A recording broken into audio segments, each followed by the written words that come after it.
The most handsome boy in school agrees to take the bullied girl to the dance. She thought it was just another cruel joke. But no one knew her father was a mysterious millionaire. And what he did that night changed the game forever. If this story interests you, don't forget to subscribe to our channel and tell us which city you're watching from. We'll continue. The morning sun illuminated the hallways of St. Patrick's Academy, one of the most prestigious schools in the city. Among the students arriving for another school day, Jason Mitchell stood out naturally. His impeccable uniform, branded sneakers, and casual way of walking attracted glances wherever he went. As captain of the football team and president of the Student Council, he carried an aura of authority that few dared to question. That Monday, Jason arrived earlier than usual.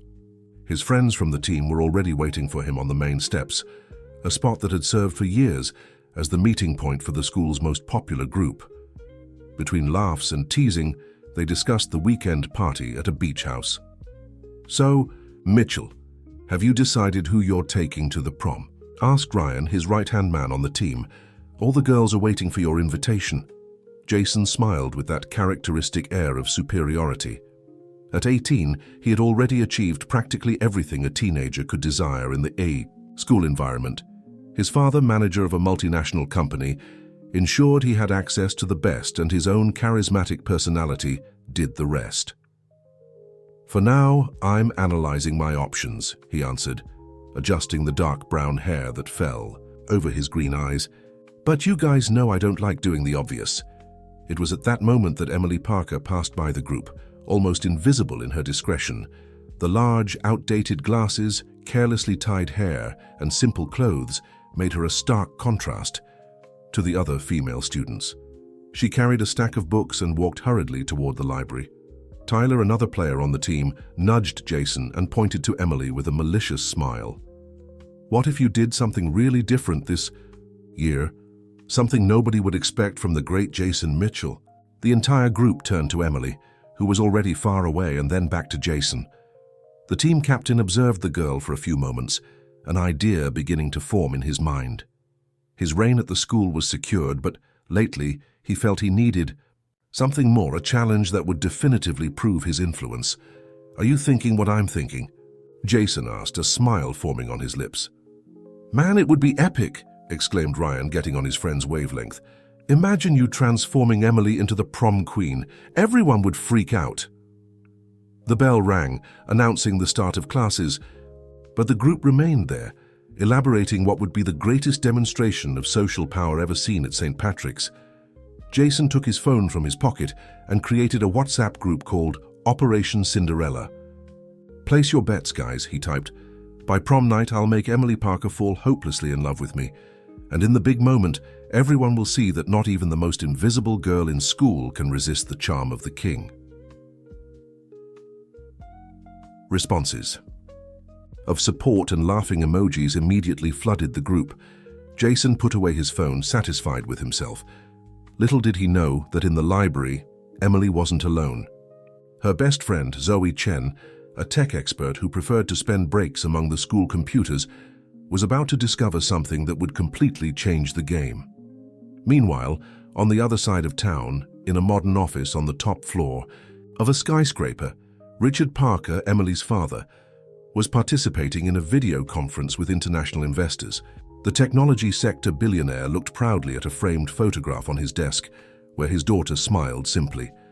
His decision to raise her away from the spotlight and privileges was about to be tested in a way he had never imagined. In the classroom, Jason settled into his usual desk, casting furtive glances at Emily, who sat in the front rows. He began to mentally trace the steps of his plan, imagining how easy it would be to conquer someone so apparently insignificant. For him, it would be just another story to tell, another proof of his absolute dominance over the school's social hierarchy. The literature teacher began the class talking about Shakespeare and his works that portrayed the complexities of human relationships. Emily, completely oblivious to the looks and whispers that were beginning to circulate around the room, took detailed notes, her eyes shining with genuine interest in the content.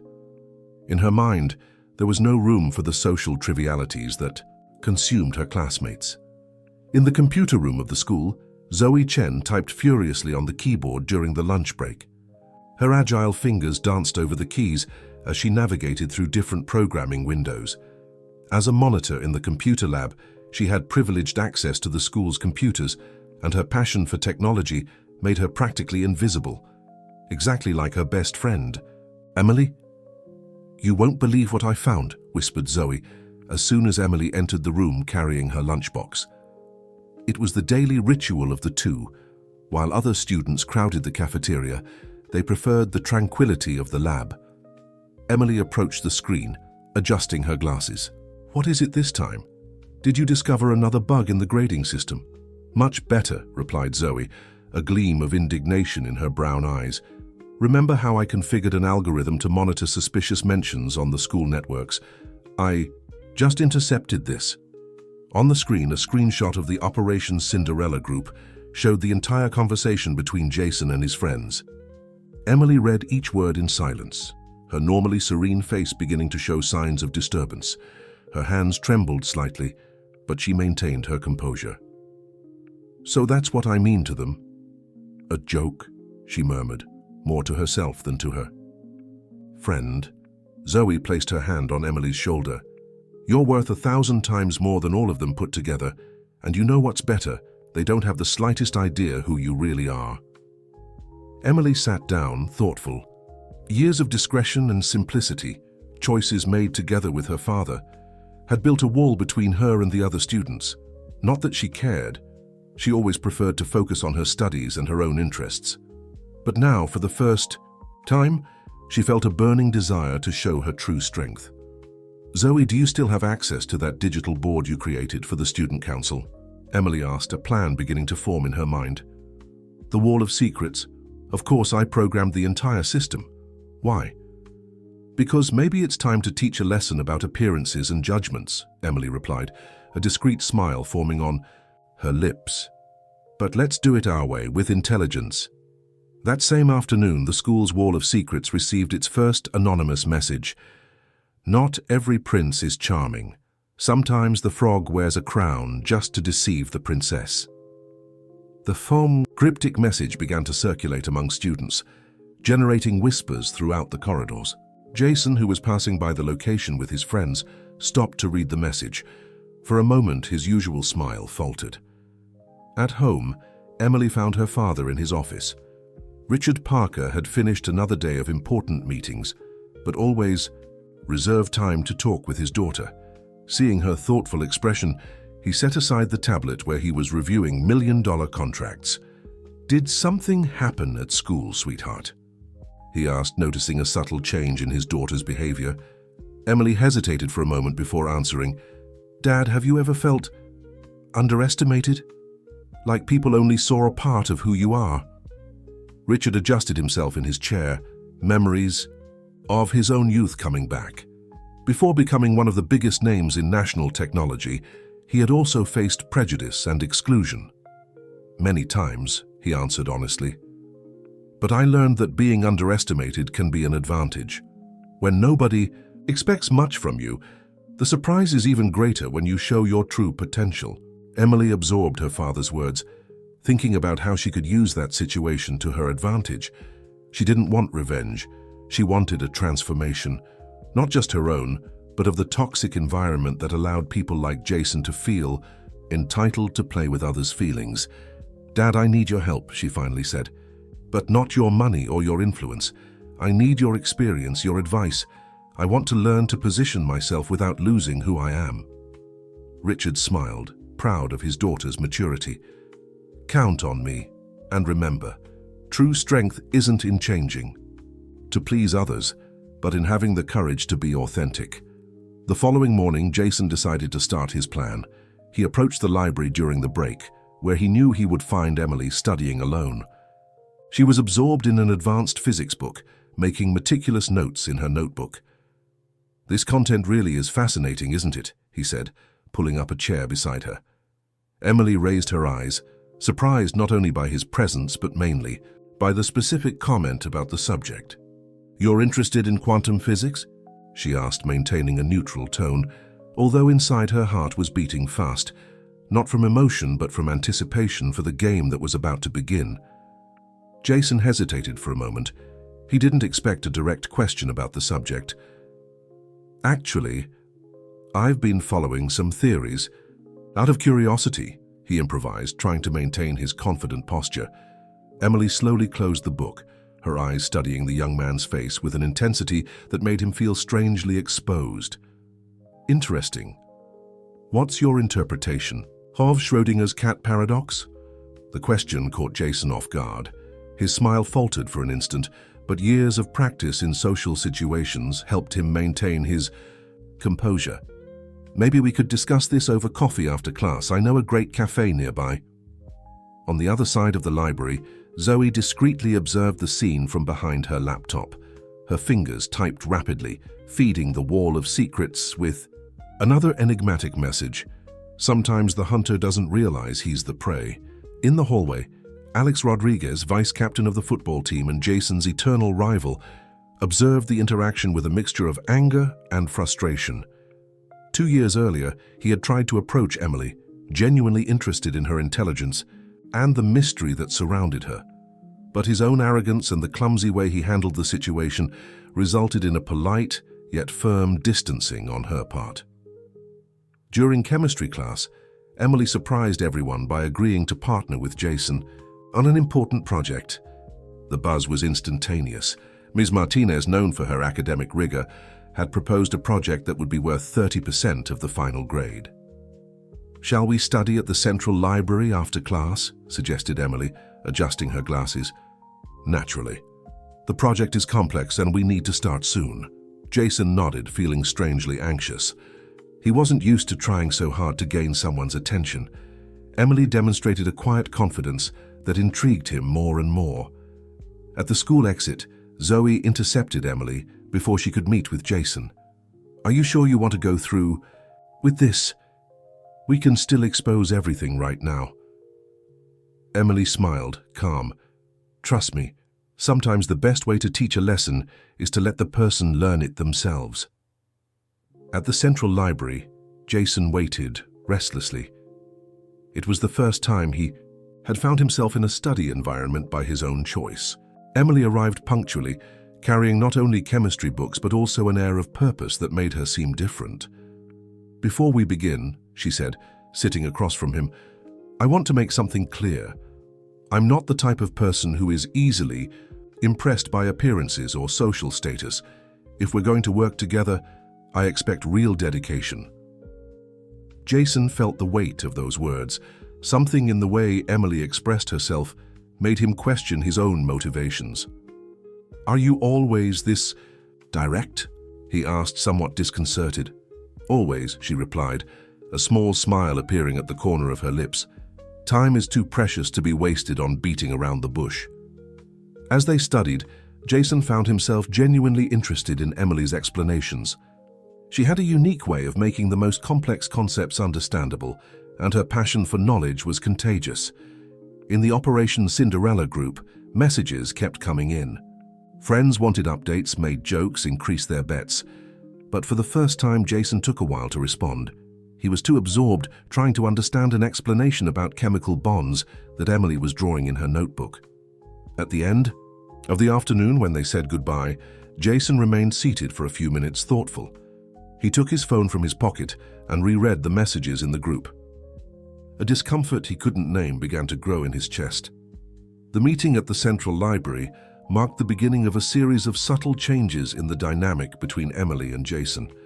In the days that followed, their interactions became more frequent, always under the pretext of the chemistry project. The news that the King of St. Patrick's was spending so much time with the most discreet girl in school generated a wave of speculation through the hallways. On a particularly productive afternoon, while they were studying in the study room, Emily decided to take another step in her plan. "Jason, why do you think people need so much validation from others?" she asked, closing the chemistry book and looking directly at him. The question caught him off guard. "What do you mean? You're considered the most popular guy in school. You have influence, friends, status, but have you ever stopped to think if all of this is real? If people like you for who you are or for what you represent?" Jason felt a familiar discomfort grow in his chest. Emily's words touched on points he preferred not to examine too closely. "Not everyone needs to be a lonely genius, you know," he replied, trying to sound casual, but his voice betrayed a hint of defensiveness. "I'm not talking about being a genius," Emily continued, her voice soft but firm. "I'm talking about authenticity, about not needing to wear a mask all the time." Once the other side of campus, Zoe continued her work behind the scenes. The Wall of Secrets had become a phenomenon at school, with new mysterious posts appearing daily. "True royalty doesn't need a crown to be recognized," said the latest message, generating hundreds of comments and theories. Alex, consumed by his own bitterness, began to notice the changes in Jason. The captain was more distant from his friends, less interested in the usual parties and gatherings. During practice, he seemed distracted, missing passes he would normally make with his eyes closed. "What's happening to you, man?" questioned Alex during practice. "Are you letting that nerd affect you?" Jason felt a sudden irritation with the comment. "What's your problem with Emily?" "My problem. You're the one who's forgetting the plan, or are you going to tell me you're actually interested in her?" Alex provoked, a malicious smile forming on his lips. The mention of the plan made Jason feel nauseated. In recent weeks, he had caught himself several times completely forgetting about the bet. Conversations with Emily were stimulating, challenging. She made him question things he had always taken for granted. At home, Emily shared the developments with her father. Richard Parker observed his daughter with a mixture of pride and concern. "You're playing a dangerous game, honey. Are you sure? You're prepared for the consequences?"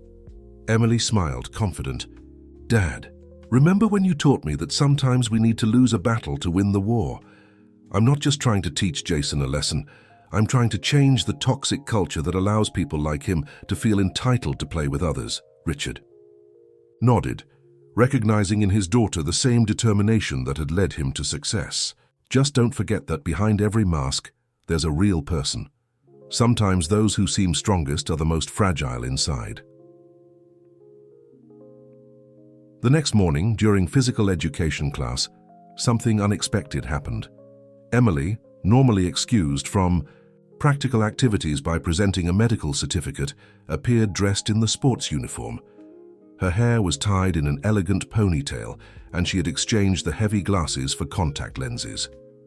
The buzz was instantaneous.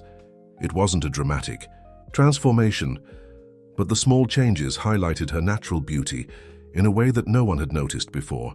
Jason, who was playing volleyball with his friends, completely lost his concentration when he saw her. Emily's participation in the physical education class provoked more than just curious looks. During the mixed volleyball game, she demonstrated athletic ability that no one imagined she possessed. Years of private tennis and swimming lessons, encouraged by her father as a form of personal development, had given her exceptional motor coordination. "You never mentioned you knew how to play," commented Jason, approaching her after class, still impressed with her precise plays. Emily shrugged, an enigmatic smile on her lips. "You never asked." It's funny how we make assumptions about people based only on what we choose to see, isn't it? The response hit Jason like a punch to the stomach. It was true. In all the years of school, he had never really looked at Emily beyond the image he had constructed of her. How many other things didn't he know? How many other people had he misjudged? In the girls' locker room, the popular girls whispered about Emily's sudden change. Brooke, leader of the cheerleaders and Jason's ex-girlfriend, didn't hide her irritation. "Did you see how Jason couldn't take his eyes off her? There must be something wrong there," she commented to her friends. "She must be trying to use him to climb socially."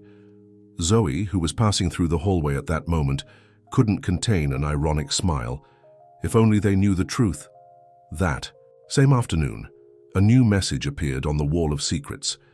Those who judge a book by its cover miss the best part of the story.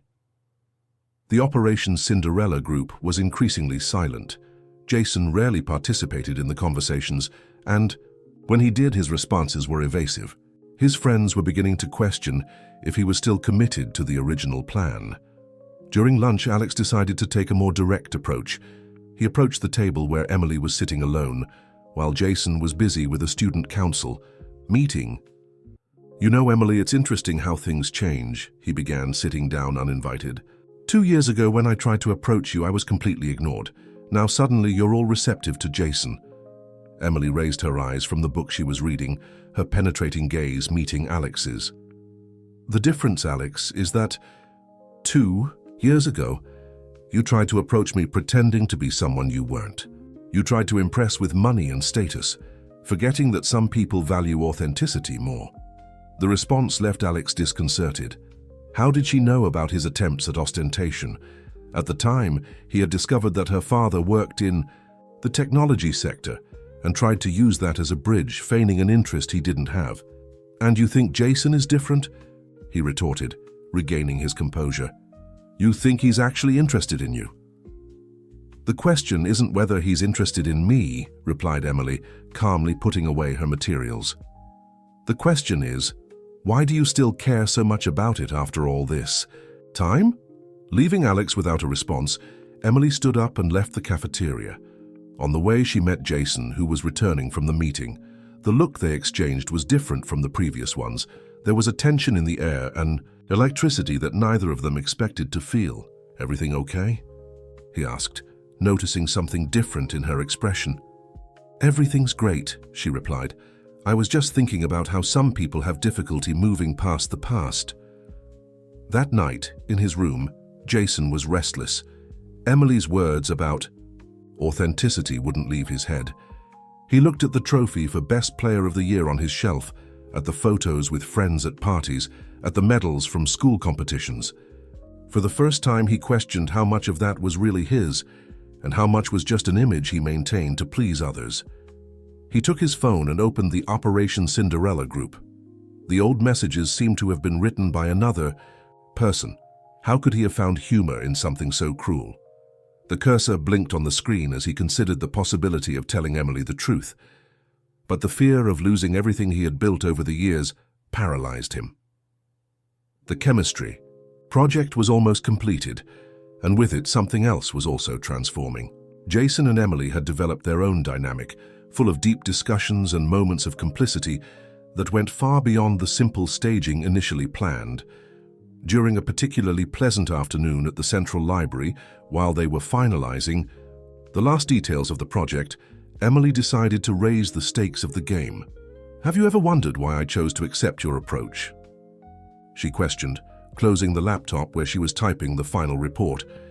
Jason, who was organizing the graphs of the experiments, stopped what he was doing. "I thought it was because we needed to do the project together."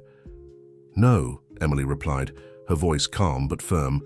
"I chose to accept because I was curious to understand how far you would go with this farce." Jason's blood froze. He slowly raised his eyes, meeting Emily's direct gaze. There was no anger in her expression, only a disconcerting serenity. "What are you talking about?" He tried to dissimulate, but his voice betrayed his nervousness. "About the bet, Jason. About the plan to take me to prom and publicly humiliate me.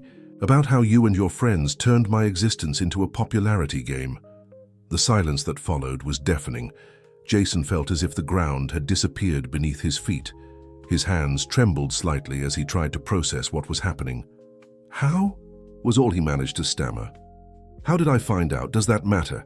What matters is what you're going to do now that you know that I know." On the other side of the library, Zoe discreetly observed the scene, her laptop open on the Wall of Secrets system.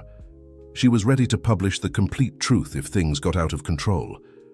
Jason ran his hands over his face, feeling the weight of his choices. "Emily, I don't know what to say. At the beginning it was just a stupid bet, but now—" "Now what?" she interrupted. "Now you've realized that I'm a real person with feelings and values? Or now you're afraid of the consequences?" The brutally honest analysis hit him like a slap. The last few weeks passed through his mind like a movie, the deep conversations, the genuine laughter, the moments of mutual discovery. How could he have been so blind? "I never intended," he began, but Emily interrupted him again. "Pretending is exactly what you did, Jason. You pretended to be someone interested in getting to know me. You pretended to care. The question is, at some point in all that pretending, Did something become real? The question hung in the air between them, loaded with unspoken meanings. Jason felt his eyes burning, an unfamiliar sensation of vulnerability taking over. "I have a proposal for you," continued Emily, her voice softening a bit. "Let's keep the prom plan." "What?" Jason asked, confused. "Yes, but this time we'll do it my way. No bets, no humiliations, just two people being genuine with each other. Are you prepared for that, to be real, even if it means losing your crown of popularity?" Emily's proposal echoed in Jason's mind like a challenge and an opportunity. For the first time in his school life, he found himself faced with a choice that really mattered: to continue being the king of an artificial kingdom, or to risk everything for something authentic. The news that Jason Mitchell and Emily Parker would go to prom together exploded at St. Patrick's like a bomb. The hallways buzzed with speculation, and the popular group that had previously blindly followed Jason was beginning to show its first cracks. During football practice, the tension was palpable. Jason missed simple passes, his mind clearly distant from the game. After a particularly bad play, Alex couldn't contain his frustration. "What's your problem, man? First you spend weeks acting like a lovesick idiot, and now you can't even play right?" The entire team stopped, observing the confrontation. Jason faced his rival, feeling a mixture of anger and tiredness. "Maybe my problem is having spent so much time caring about what people like you think." "Oh, so now you're superior to us? All because of that nerd?" Alex provoked, taking a step forward. "Your problem with Emily is personal, Alex. Don't project your frustrations onto me," Jason replied, maintaining the calm he had learned from Emily. "And yes, she made me realize a lot of things, like how pathetic it is to worry about maintaining a fake image all the time." The coach had to intervene before the situation escalated, but the damage was done. In the locker room, Jason found his photo on the team bulletin board vandalized with the word "traitor" written in red. Meanwhile, Emily was fighting her own battles. In the classroom, Brooke and her popular group didn't miss the opportunity to make malicious comments. "So, Emily, where did you buy your new look? Must have cost your entire allowance for the last few years, right?" Brooke provoked during literature class. Emily calmly adjusted her glasses. She had decided to occasionally wear them again, now as a conscious choice and not a way to hide. "You know, Brooke, it's interesting how some people confuse value with price, but I don't expect you to understand that." The eloquent response left Brooke speechless, especially because the literature teacher discreetly smiled, approving Emily's comment. During the break, Jason found Emily in the library. His face showed signs of concern. "Things are getting complicated," he admitted, sitting beside her. "Did you expect something different?" asked Emily, closing the book she was reading. "Real change always has a price, Jason. The question is it worth paying?" Before he could answer, Zoe appeared hurriedly. "You need to see this," she said, showing her tablet. On the screen, a new message on the wall of secrets caught attention. "Big revelations are coming at prom. Is the king ready to lose his crown?" It was Alex, Jason immediately concluded. He must have discovered something about the original bet. Emily remained calm, but her eyes revealed concern. "And does that change anything for you?" Jason looked at her, feeling a certainty he had never experienced before. "No. For the first time in my life, I'm doing something because I want to, not because others expect it." That night at home, Emily shared the events with her father. Richard Parker listened attentively as they prepared dinner together, a ritual they maintained whenever possible, despite his busy schedule as CEO. "You're dealing with forces that go beyond a simple school rivalry, honey," he observed, cutting. "Vegetables. You're messing with ego, status, power, things that some people take years to learn to let go of." "I know, Dad," replied Emily, thoughtful. "But maybe that's exactly why I need to continue. It's not just about me and Jason anymore. It's about breaking a toxic cycle that affects everyone at school." Richard smiled, recognizing in his daughter the same determination that had led him to build his technology empire. "Just remember, sometimes the greatest victory isn't in defeating the adversary, but in showing that there's a better path."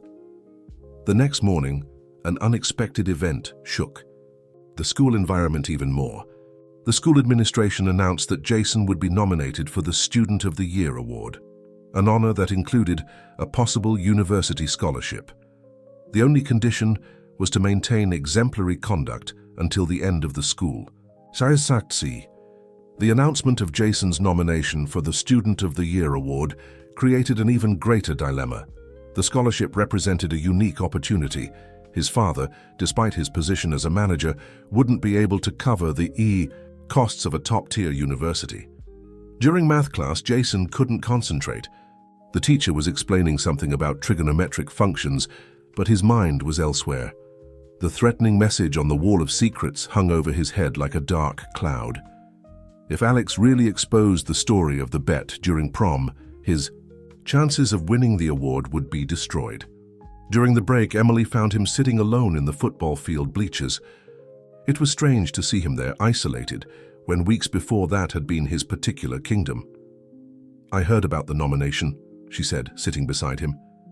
"Congratulations." Jason let out a humorless laugh. "Congratulations? Emily, you, more than anyone, know that I don't deserve this award." "Why not?" she questioned. "Because you made mistakes? Because you participated in a stupid plan? Or because now you're trying to do the right thing and it's costing everything you've built?" He looked at her. Surprised by the different perspective, Emily continued, "You know what's the difference between who you were a few weeks ago and who you are now? Before, you only cared about the appearance of success. Now you're actually fighting to be a better person." On the other side of the field, Alex observed the scene with bitterness. In his hands, screenshots of all the conversations from the Operation Cinderella group. He had planned to use them at prom, but now considered moving up his revenge.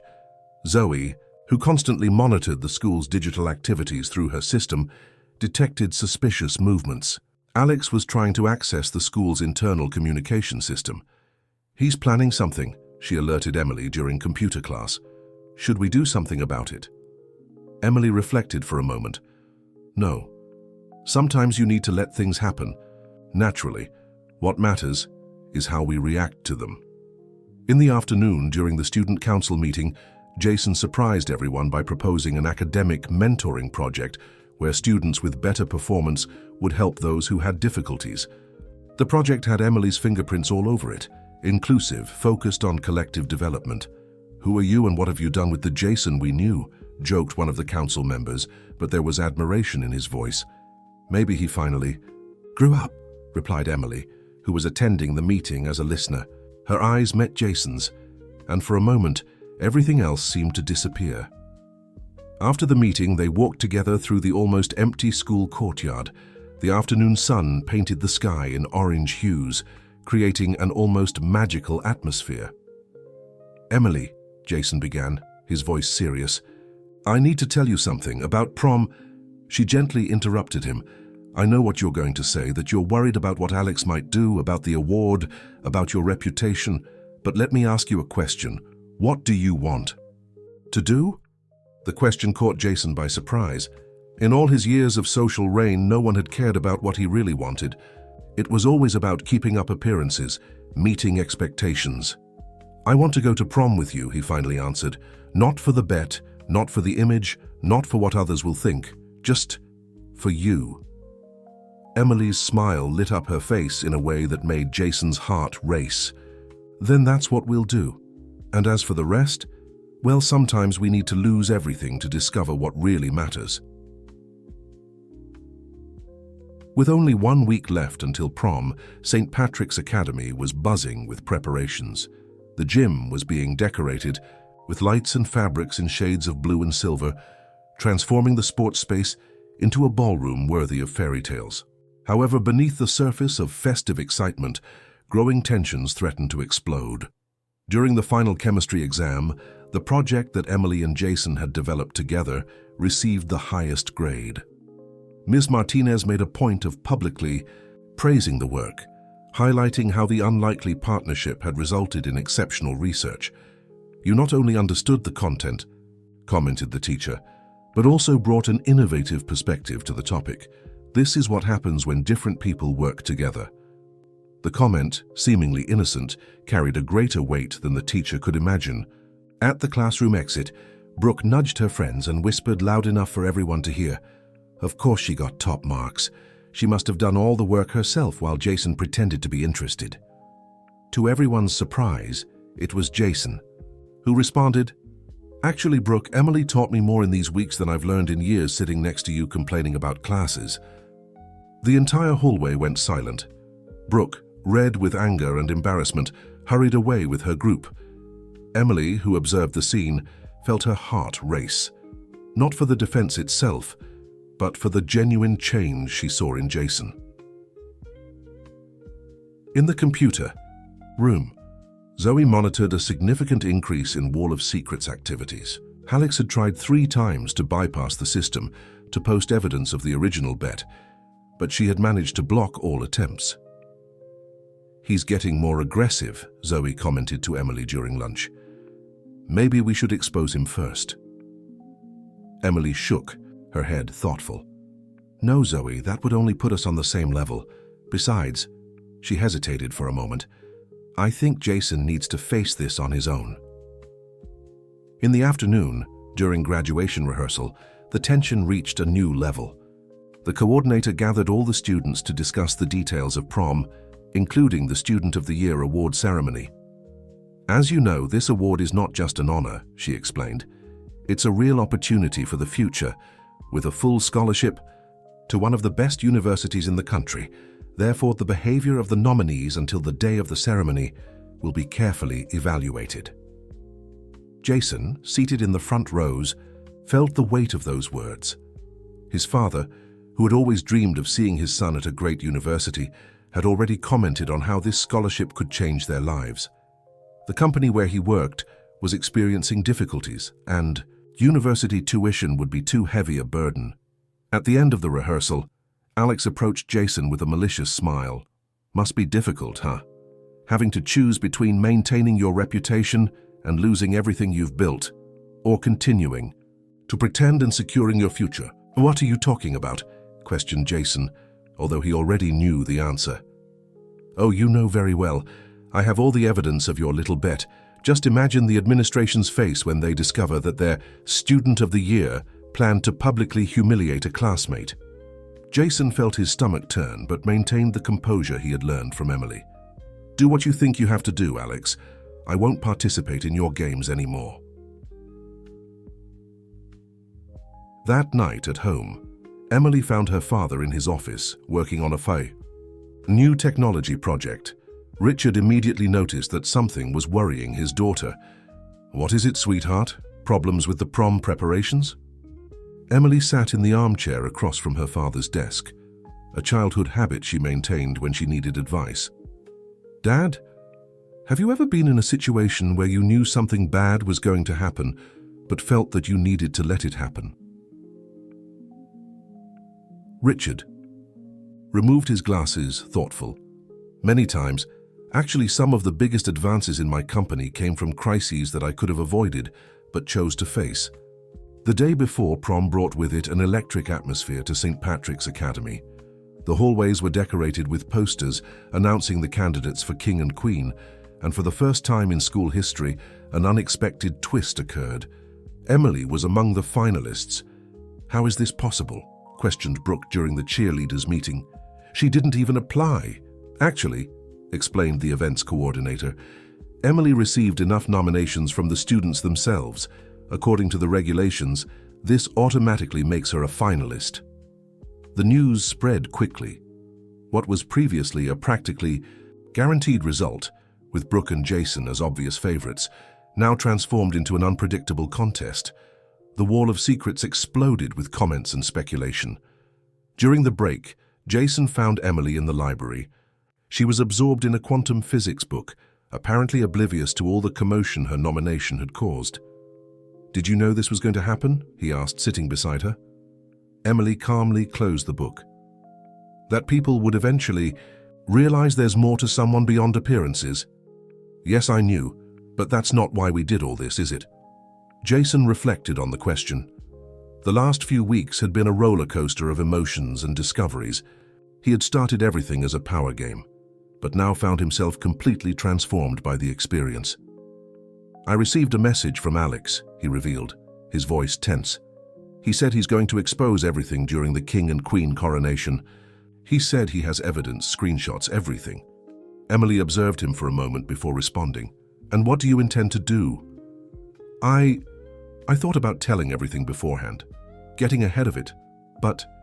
He hesitated, running his hands over his face. "The scholarship, Emily. My dad. Things aren't easy at home. This might be my only chance to go to a good university." "I understand," replied Emily, her voice soft but firm. "Then you need to decide what's worth more, maintaining a lie to secure your future or facing the truth and discovering who you really are." The conversation was interrupted by Zoe, who arrived hurriedly with her laptop. "You need to see this," she said, showing the screen. On the wall of secrets, a countdown had begun. 24 hours until the biggest revelation in St. Patrick's history. Prepare to meet the true face of the king. Jason felt his blood freeze. It wasn't just Alex, it seemed that the entire kingdom he had built was about to crumble. At that moment, his phone vibrated with a message from the administration. It was a reminder about the conduct criteria for the Student of the Year award. "You know what's ironic?" he commented, putting away his phone. "I spent years building a perfect image, doing everything that was expected of me. And now that I'm finally being true to myself, everything is falling apart." Emily took his hand, a simple gesture but loaded with meaning. Sometimes we need to lose everything we thought was important to discover what really matters. Late that afternoon, as the final preparations for prom were being finalized, Jason stopped in front of the school's photo board. There, he was at different moments, lifting trophies, leading the team, always the center of attention. But for the first time, those images seemed to belong to someone else. Prom night finally arrived.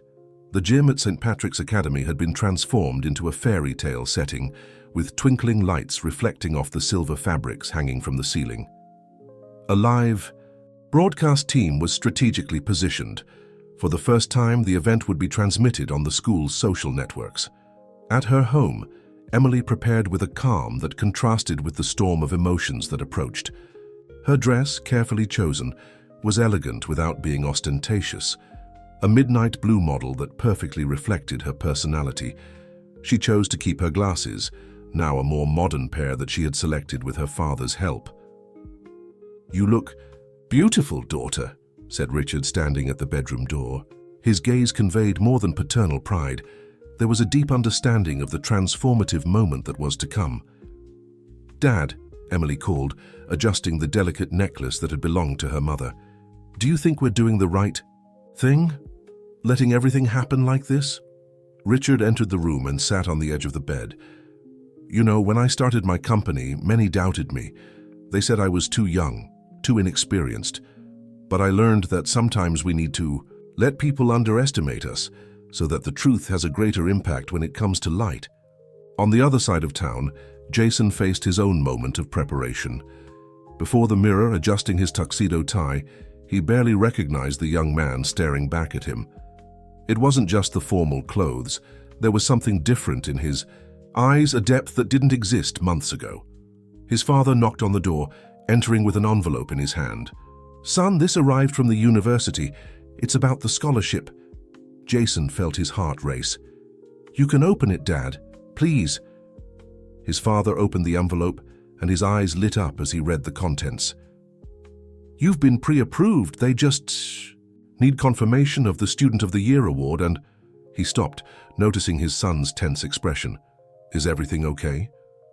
"Dad," Jason began, his voice shaking slightly. "What if I told you that maybe I don't deserve this scholarship?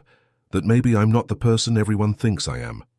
In the school's computer lab, Zoe was already positioned, monitoring all the digital activities of the event. As part of the technical team, she had privileged access to the systems. Her screen showed several open windows, the live broadcast feed, the wall of secrets, and a monitoring program she had developed especially for the occasion. "Access attempt blocked," she murmured, preventing another of Alex's advances to the system. but something in her algorithm indicated he had a plan B, something she hadn't yet been able to detect. The first guests were beginning to arrive. Brooke entered dazzling in her red dress, accompanied by her faithful followers. Her eyes scanned the environment looking for Jason, but he hadn't arrived yet. "Is he really going to show up with her?" whispered one of the girls. "Like in front of everyone?" Brooke forced a smile. "It doesn't matter. After what's going to happen today, nothing will be the same again." Alex arrived shortly after, wearing an impeccable suit and carrying a flash drive in his pocket. His confident smile masked his inner nervousness. He had planned every detail of that night, every moment of his revenge. The music began to play, soft and elegant. The teachers, dressed in their best outfits, watched the students arriving. The coordinator, with a discreet microphone, was preparing for the night's first presentations. It was at this moment that a buzz ran through the hall. Emily had arrived, and her entrance caused an impact that no one expected. It wasn't a dramatic transformation like in the movies. It was something more subtle and more powerful. She radiated a serene confidence, a beauty that came more from within than from any external artifice. The entire room seemed to hold its breath when Jason finally arrived. He paused for a moment at the entrance, his eyes finding Emily's across the crowd. It was as if all the noise, all the music, all the commotion around had disappeared. "You look beautiful," he said as he approached, his voice almost a whisper. "You don't look too bad yourself," she replied with a small smile. "Ready for tonight?" Before Jason could respond, the coordinator took the microphone. "Good evening, everyone. Welcome to the St. Patrick's Academy prom. As you know, this is a very special night with several surprises prepared." At the sound, "Table," Zoe kept her eyes fixed on her screens. Alex had moved close to the projection system, and she could feel that something was about to happen. The party began to flow. Couples danced, groups chatted, photos were taken. On the surface, it seemed like a prom like any other, but there was a tension in the air and electricity that grew with each minute. "Soon, we'll be voting for the prom king and queen," announced the coordinator. "This year we have a novelty. Voting will be done through the school's official app, and the results will be displayed in real time on the big screen." Jason felt his heart race.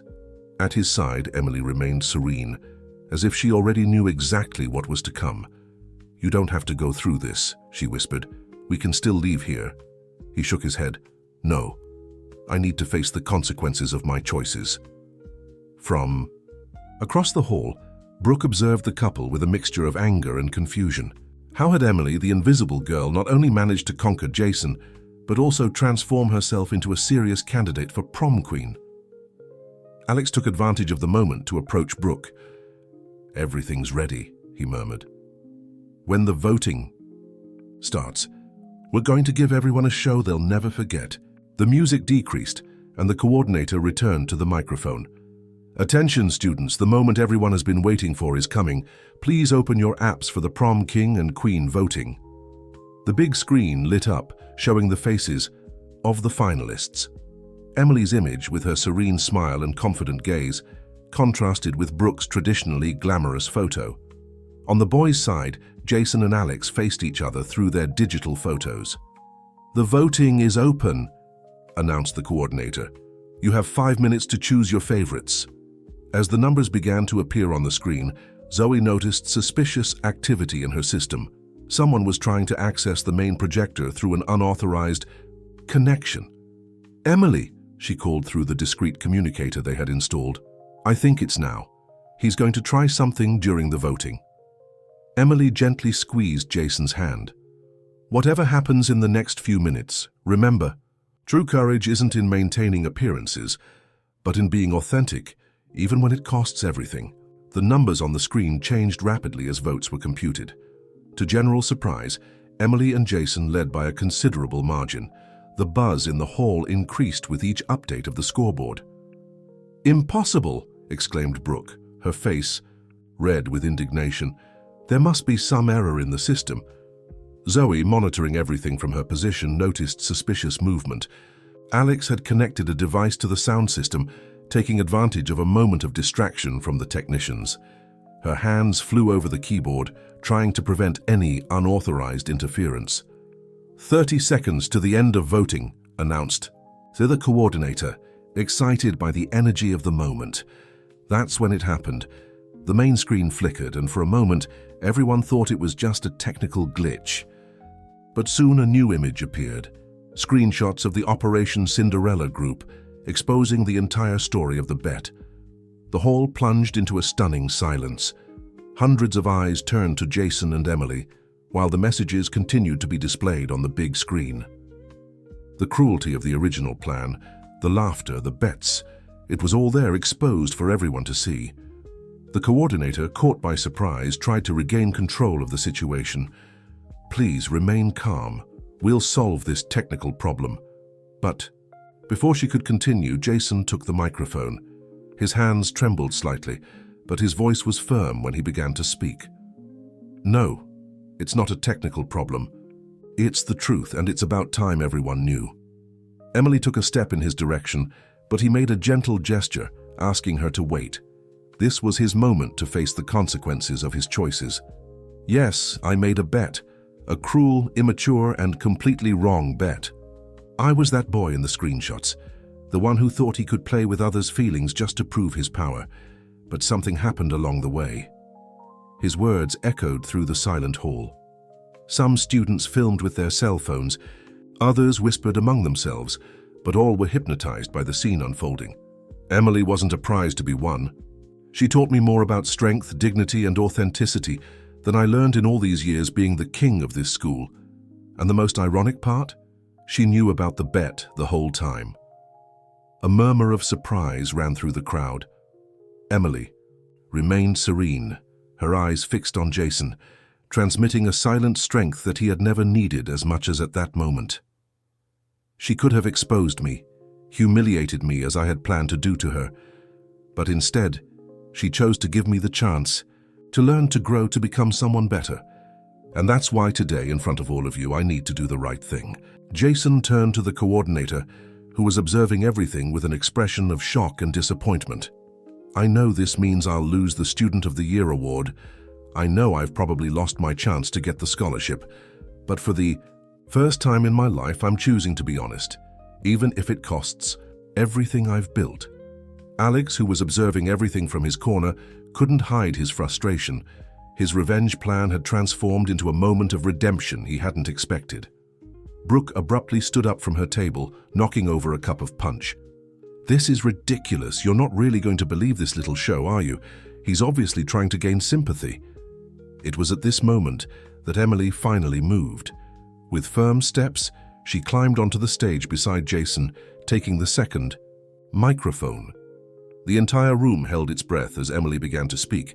Her voice, calm and clear, carried an authority that no one had noticed before. "You want to know the real story?" she began, adjusting her glasses with a gesture that now seemed full of purpose. "It's not about a bet.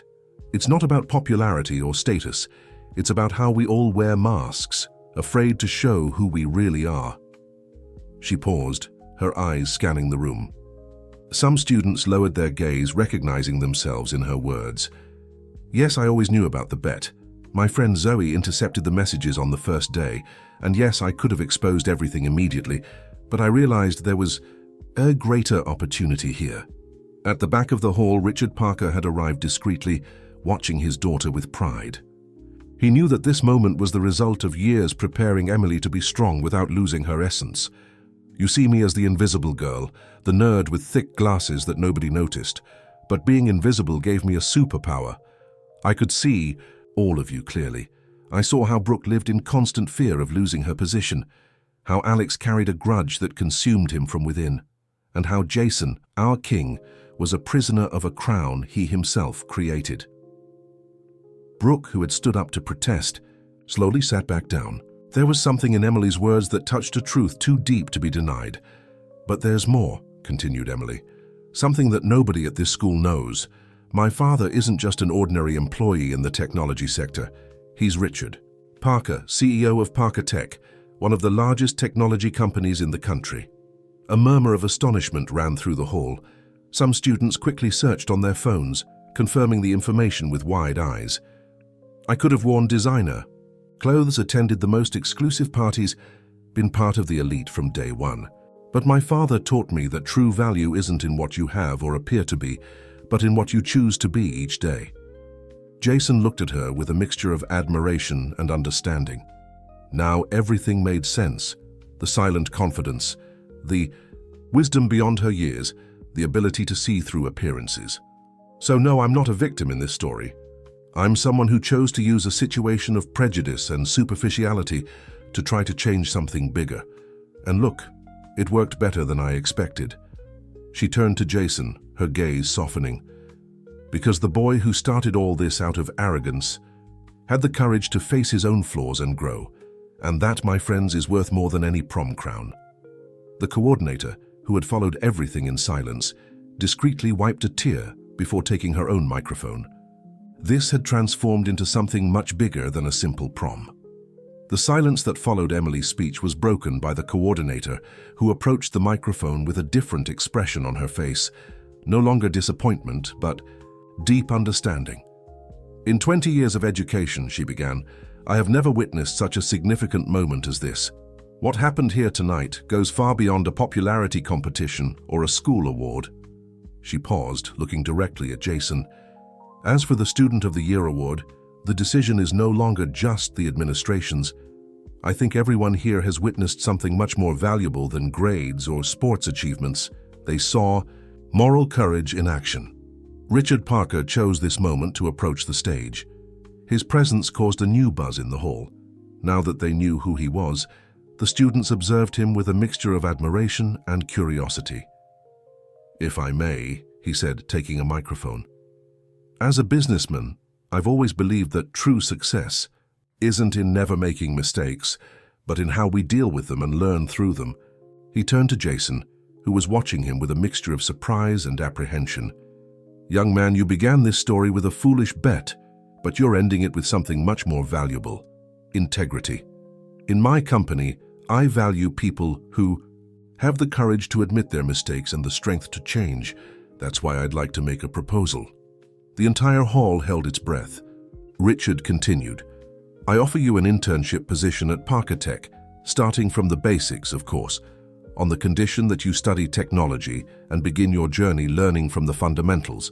It won't be easy, but I believe you've demonstrated the kind of character we're looking for. Jason was speechless for a moment, his eyes alternating between Richard and Emily.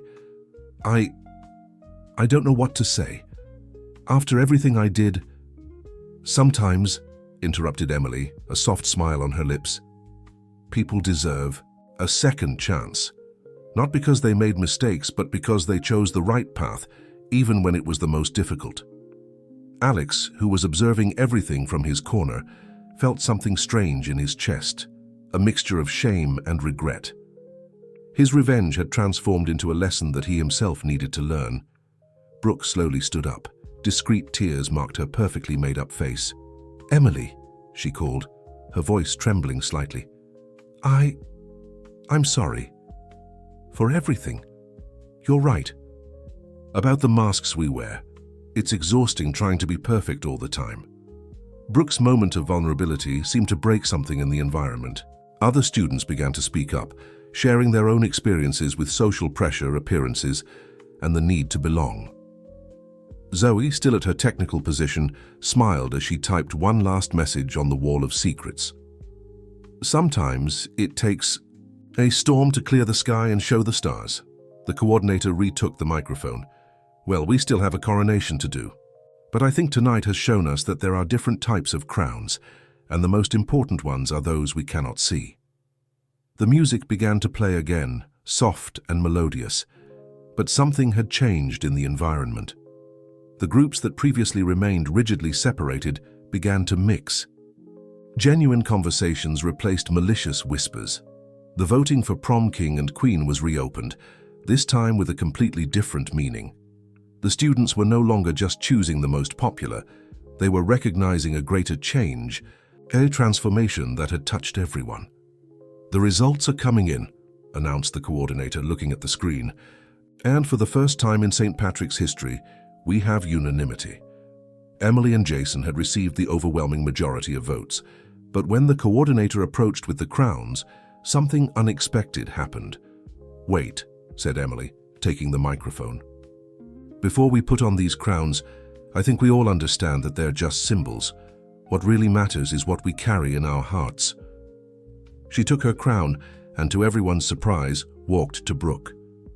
"You don't need to be perfect to be special. Sometimes our greatest weaknesses can become our greatest strength." Jason followed her example, approaching Alex with his own crown. "And sometimes our greatest rivals are just reflections of our own insecurities. I'm really sorry for everything. Man, really." The symbolic gesture provoked a chain reaction. Brooke, with tears in her eyes, hugged Emily. Alex, after a moment of hesitation, extended his hand to Jason, who shook it with a sincere smile.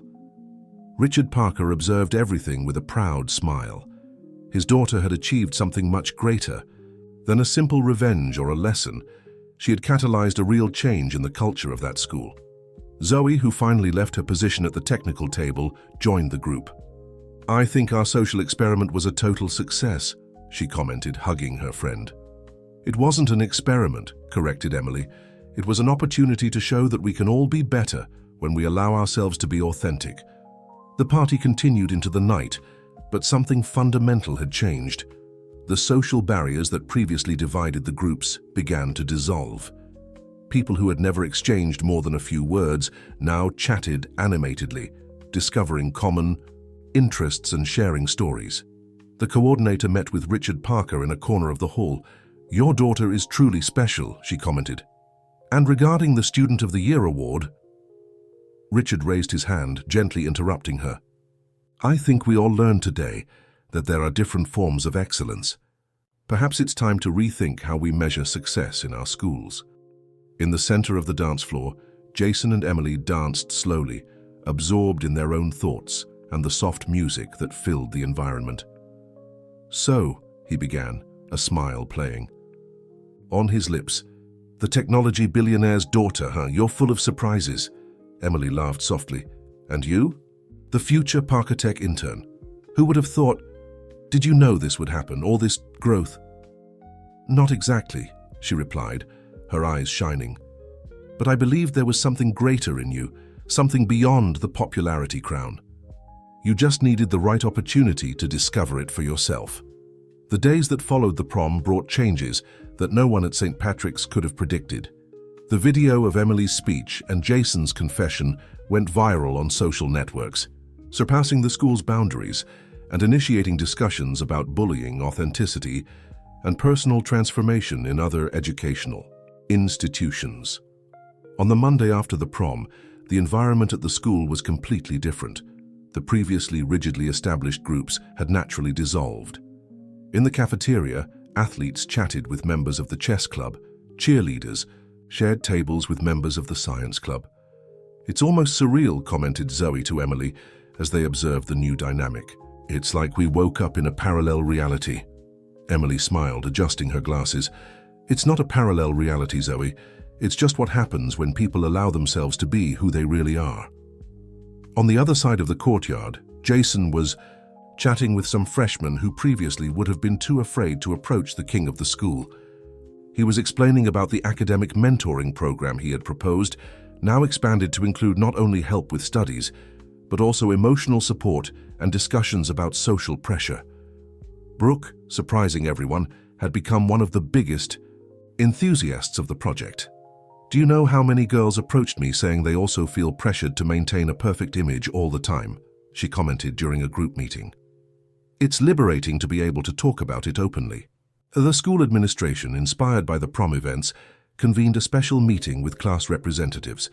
The goal was to rethink the criteria for the Student of the Year award and create new programs that valued different forms of excellence. "We can no longer ignore that academic excellence and personal development go hand in hand," explained the coordinator. "What happened at the prom showed us that moral courage and personal growth are as important as grades and medals." Richard Parker, fulfilling his promise, had initiated preparations for Jason's internship program, but he went further. He decided, to create a social project through Parkatech, focused on developing technology talents in public schools. "Your story inspired me," he told Jason during an initial meeting. "Sometimes all someone needs is an opportunity to show their true potential." Alex, who had spent the weekend reflecting on his own actions, sought out Emily in the library. He found her studying with Jason for the final exams. "Can I join you?" he asked, hesitant. "And maybe we can talk about that time 2 years ago." Emily exchanged a look with Jason before responding, "Of course, Alex. I think we all deserve the chance for a new beginning." The Wall of Secrets, which was previously used for gossip and provocations, transformed into a space for sharing inspiring stories and messages of support. Zoe, still its administrator, smiled every time she read the new posts. "We need to document this," she suggested to Emily during an afternoon in the computer lab. "Create something that helps other schools go through similar transformations." The Kai's idea began to take shape. With the help of Richard Parker and the administration, they began developing a digital platform that combined technology and socio-emotional development. The pilot project would be at St. Patrick's, but there was already interest from other schools. At home, during a quiet dinner, Emily shared the day's developments with her father. "You know, Dad," she said, playing with the food on her plate, "when everything started, I just wanted to teach some people a lesson, but it ended up transforming into something much bigger." Richard smiled, recognizing in his daughter the same vision that had led him to success. "Sometimes, sweetheart, the greatest changes begin with small acts of courage. You didn't just expose the truth, you showed a better way." Graduation week arrived faster than everyone expected. St. Patrick's was different, not just in appearance, with the festive decorations, but mainly in essence. The hallways that once echoed with rivalries and insecurities now vibrated with an energy of acceptance and possibilities. On the eve of the ceremony, the coordinator gathered everyone in the auditorium for a special announcement. The Student of the Year award had been reformulated. It now included not only academic excellence, but also social impact and personal growth. "This year," she began, "we have the pleasure of announcing not one, but 2 winners of the award." The auditorium went silent in expectation. "Emily Parker and Jason Mitchell, please come up here." The two exchanged surprised glances before heading to the stage. "You have not only demonstrated excellence in your own journeys, but also catalyzed a transformation throughout our school community. The scholarship will be divided between you." The news was received with an explosion of applause. Jason, emotional, could hardly believe it. With the partial scholarship and the internship at Parkatech, his university dream was secured. After the ceremony in the school garden, Emily found Brooke organizing the last activities of the mentoring project. "You know," said Brooke, "I never imagined I would feel so fulfilled helping other people. It's as if I finally found something real to dedicate myself to." Emily smiled. "Sometimes we need to lose a fake crown to discover our true royalty." The digital platform project was advancing rapidly. Zoe, with her talent for technology, had developed a prototype that impressed even the engineers at Parkatech. Other schools were already showing interest in implementing the system. "We're creating something that goes far beyond St. Patrick's," explained Zoe during a presentation. "It's a tool to transform school cultures through technology and empathy." Jason, who would begin his internship after graduation, was already immersed in programming studies. To everyone's surprise, especially his own, he discovered he had a natural talent for the field. "It's funny," he commented to Emily as they studied in the library for the last time. "I spent so much time trying to be what others expected that I never gave myself the chance to discover what I really liked." Alex, who had become an active collaborator in the mentoring project, approached with some documents. "Guys, you need to see this. 3 public schools in the region want to implement the program next semester." The impact of what they had created was beginning to spread like ripples in a lake. What began as a story of revenge and redemption had transformed into a movement of real change. On the eve of graduation, Emily found one last message on the Wall of Secrets. "Sometimes The greatest treasures are hidden in the most unlikely places. You just need the courage to look beyond appearances. She smiled, recognizing Zoe's message. In a way, that phrase perfectly summarized her entire journey. Graduation day dawned with a special light. The St. Patrick's Auditorium was decorated with flowers and banners, filled with proud family members and anxious students in their blue gowns. But there was something different in the air, a sense that this wasn't just another graduation, but the celebration of a profound transformation. Emily adjusted her gown in front of the mirror when her father knocked on the bedroom door. Richard Parker held a small box in his hands. "This belonged to your mother," he said, opening the box to reveal a delicate sapphire brooch. She wore it at her own graduation. She used to say blue was the color of wisdom and truth. With tears in her eyes, Emily allowed her father to pin the brooch to her gown. "She would be proud of you," continued Richard, "not just for what you've achieved, but for how you chose to achieve it." On the other side of town, Jason prepared with a mixture of emotions. His father, sitting on the edge of the bed, watched his son adjusting his tie with slightly trembling hands. "Son," he began, his voice choked, "I want you to know that I'm proud, not for the scholarship, not for the internship, but for the person you've chosen to become." At school, Zoe arrived early to finalize the technical preparations. The graduation would be broadcast live, and she had prepared a special presentation, a short documentary showing the transformation of St. Patrick's in recent months. Brooke and Alex, who had become unlikely friends, helped organize the graduates in alphabetical order. There was no longer the old tension between them, just the mutual understanding of how much they had grown. "It's strange to think that we needed a major crisis to finally see the obvious," commented Brooke, adjusting a colleague's gown. "Sometimes we need to get completely lost to truly find ourselves," replied Alex, an understanding smile on his face. The ceremony began with the coordinator's traditional speech, but her words carried a different weight this year. "When we think about education," she began, "we usually focus on grades, medals, and academic achievements. But this class has taught us that true education goes far beyond that. It's about growth, transformation, and the courage to be authentic." Zoe's cameras captured every moment, every smile, every discreet tear. On the big screen, images from the school year alternated, from the tense early days to the moments of change after the prom. When it was time for the student speeches, Emily was called to the stage. She walked with confidence, her glasses shining under the auditorium lights. "A few months ago," she began, "we were all trapped in roles we thought we needed to play. The popular one, the invisible one, the perfect one, the rival. But we discovered something extraordinary, that our true strength isn't in the masks we wear, but in the courage to show who we really are." Her words echoed through the auditorium, touching hearts and minds. On the faces of the freshmen present, one could see the awakening of a new understanding. "What happened at our school wasn't just a story of personal redemption," she continued. "It was the beginning of something bigger. Because when one person has the courage to be authentic, they give permission for others to do the same." Jason, seated among the graduates, felt each word resonate in his chest. His journey of transformation had been painful, but necessary.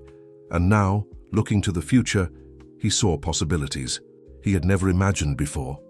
The audience listened in respectful silence, many parents discreetly wiping away tears. Richard Parker, seated in the front row, smiled with pride, not just for his daughter, but for how his decision to raise her away from privileges had resulted in something so significant. After the graduation ceremony, the St. Patrick's courtyard, filled with hugs, photos, and promises to keep in touch. But these weren't just empty words. The bonds formed in recent months had created true and lasting connections. The digital platform developed by Zoe and Emily, with support from Parker Tech, was ready to be launched in other schools. The pilot project had been an absolute success, with results that exceeded all expectations. "It's amazing how an idea can grow when it finds fertile soil," commented Zoe, showing Jason the latest system updates. He, who would begin his internship the following week, already demonstrated a genuine enthusiasm for technology. "And to think that it all started with a foolish bet," he responded, shaking his head with a half-embarrassed smile. Brooke approached the group, carrying a folder full of documents. "Guys, you won't believe this. 5 more schools have contacted us wanting to implement the mentoring program. It seems our video really went viral." The mentoring program, which had begun as a simple proposal from Jason, had transformed into a model of cultural change in schools. The idea of combining academic support with socio-emotional development was revolutionizing how institutions thought about education. Alex, who had spent the last few months working intensely on the project, had discovered his true vocation. He wanted to study psychology and work with adolescents.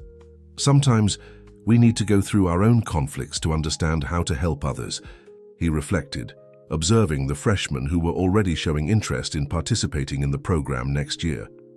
Richard Parker, observing everything from a distance, spoke with the coordinator about expanding the project to public schools. "We can't limit transformation to those who can pay for it," he argued. "Every significant change needs to be inclusive."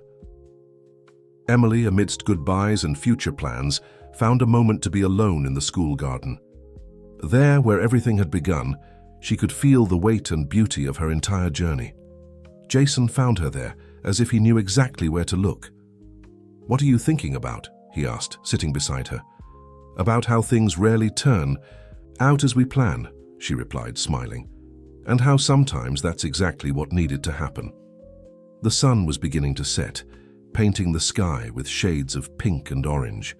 In the courtyard, the buzz of families and friends celebrating could still be heard. A new class of freshmen observed everything with hopeful eyes, already feeling that they were entering a different school than what their older siblings had known.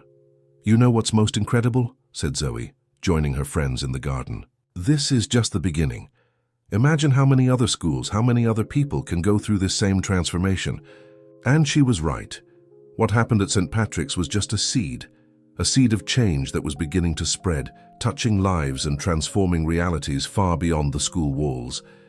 Because sometimes the greatest changes begin in the most unlikely places with the most unexpected people.